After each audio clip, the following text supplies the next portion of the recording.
Hi, this is tkviper.tech, and today we're going to unbox the new 2012 iPad. I've got the white one and the black one here, both 64GB versions, and we're going to open up the white one today. But before doing that, let's look at the essential accessories for the new iPad.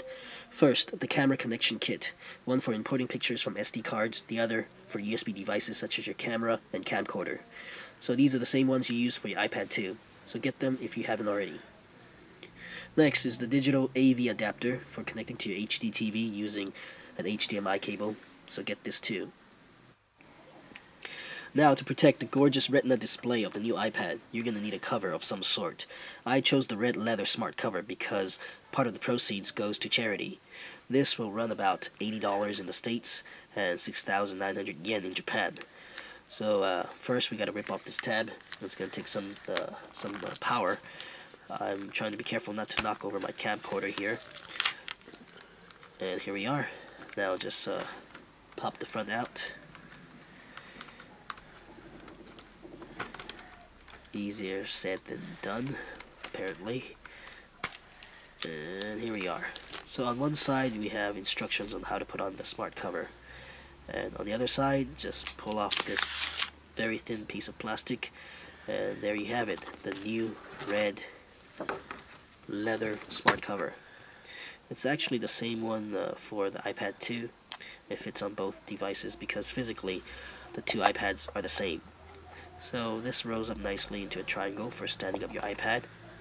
So very nice, beautifully made, and you can see that it's real leather. Now the only bad thing with the smart cover is that it doesn't protect the back of the iPad. So this time I'm going with the Eggshell, made by Tunewear. It is a clear, hard case, supposed to be very thin, to be exact, 0.9 millimeters. It is 2,980 yen, about $35, but it does come with a dock cover, a cleaning cloth, a squeegee for squeezing out the bubbles when you apply the protective film, and an edge protector to protect the side where the smart cover attaches to, in case you're not using your smart cover. So, not so bad for the whole package. And now let's try to open up this case. It is very tricky. As you can see, I'm having a lot of difficulty here. I may need to bust out a razor or a box cutter.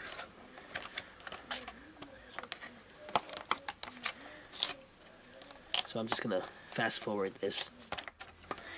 Now with a few more cuts here and there, that should do the trick, and I think we can access the contents pretty soon. I'm going to use some of my power here and try to rip it apart. And there we are, we're in. So the first thing you'll notice is the cleaning cloth for the screen. So same as the ones you would find with your glasses.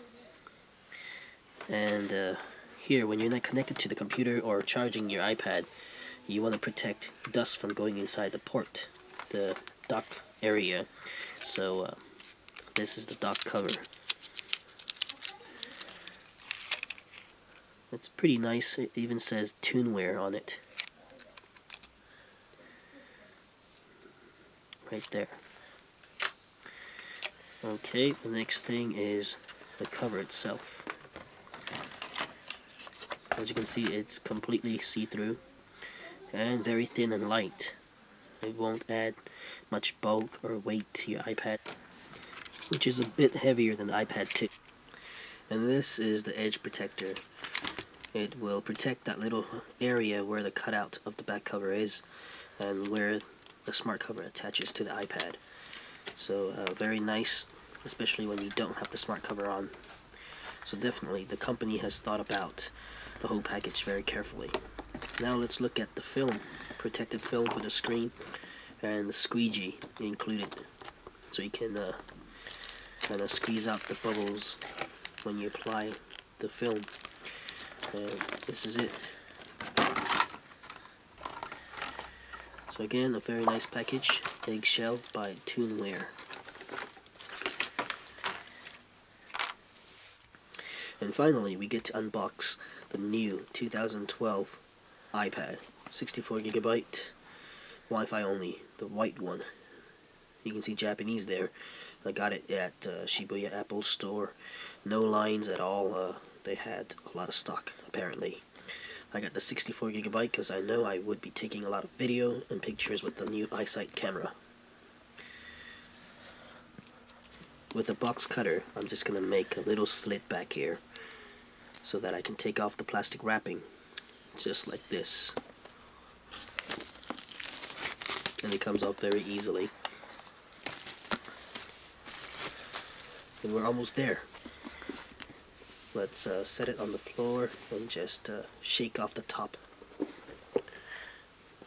Okay, and voila, the new 2012 white iPad, 64GB, Wi-Fi only version.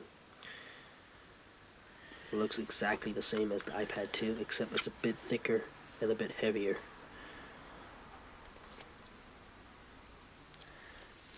Again, very nice looking. You can see back here is the 64GB version. And they didn't call it the iPad 3, it's just the new iPad. Let's put this aside while we check out what's included in the box. Just like the iPad 2, we got the power adapter, the USB cable, and a little package containing quick start user guide right there in Japanese, Apple stickers, and warranty information. So let's take a closer look. It's all in Japanese.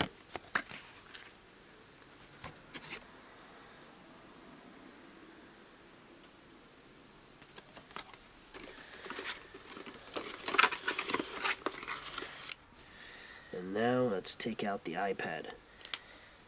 Just grab the tab here and peel it back. Just like this. And out she goes. Very sleek.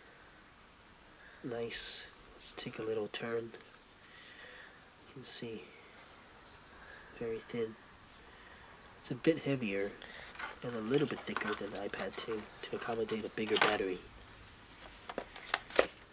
Let's set this down and prepare the back cover.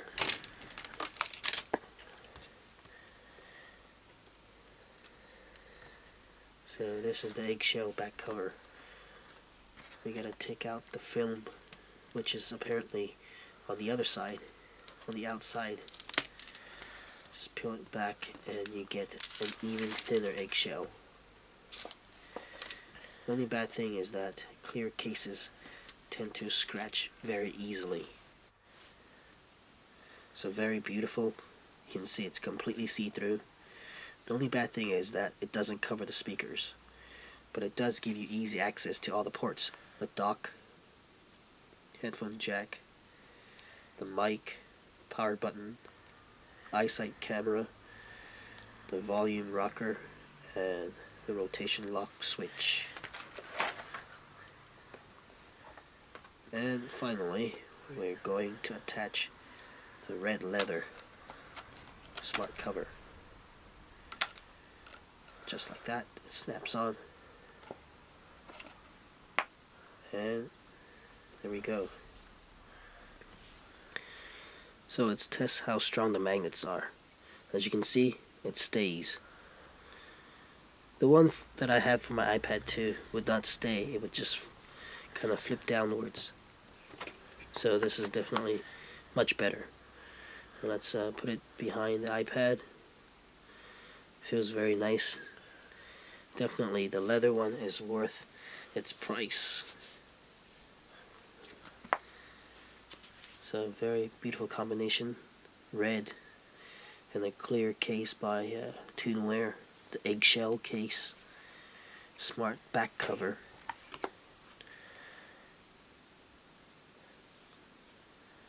And one more look. And now we're going to turn on the iPad for the first time and try to set up the whole thing without using a computer. It took about a minute to boot up, and here is the welcome screen for the first time. Let's go in. So let's set the language to use during setup, and English, not French. tap the next button and choose the time zone. In Japan is fine. Tap on next and select whether you want to enable or disable location services, and then tap next, and here choose from a list of Wi-Fi networks. So Logic Gate Game User is my network, so just tap on it and then enter a password.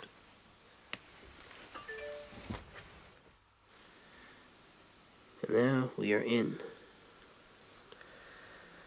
and we can set this up as a new iPad, or restore from iCloud backup, or restore from iTunes backup. I'm going to choose the first one and then tap on next, and then choose to create an Apple ID or sign in with your current ID. And now you read the terms and condition, and when you're done, tap on agree down here. Pop-up comes out, tap on agree again, and now it's going to take a few moments to set up your Apple ID. So here we choose whether to use iCloud, a system for syncing all your devices. I'm going to say no for now. You can change that later. Tap on next, and do I want to send some diagnostic data to Apple? No. Then next, and here finally you gotta choose whether you want to register with Apple right now, and I am going to say no right now. So switch this off and then tap on next, and now tap on start using iPad, and here we are. I'm going to put this down quickly and go get my iPad 2 so you can compare the screens. And immediately you can tell that the new iPad has a much better display. The colors are more vibrant, saturation much better. I'm going to turn both devices to maximum brightness so you can check out the difference. Okay, so let's take out this cover here and then put them side by side. You can see that the old iPad is kind of blurry, and here the text, you can see that it is very clear. You can't see any pixels around the text, but on the old iPad you can see it's pixelized. The text, you can see that there are little jags here and there, and that is the power of a Retina display. You can't tell that there are pixels. That's why it's called a Retina display. It's too much or too small for your Retina. Okay, and there you have it. The new iPad. Thanks for watching. Please rate, comment, and subscribe.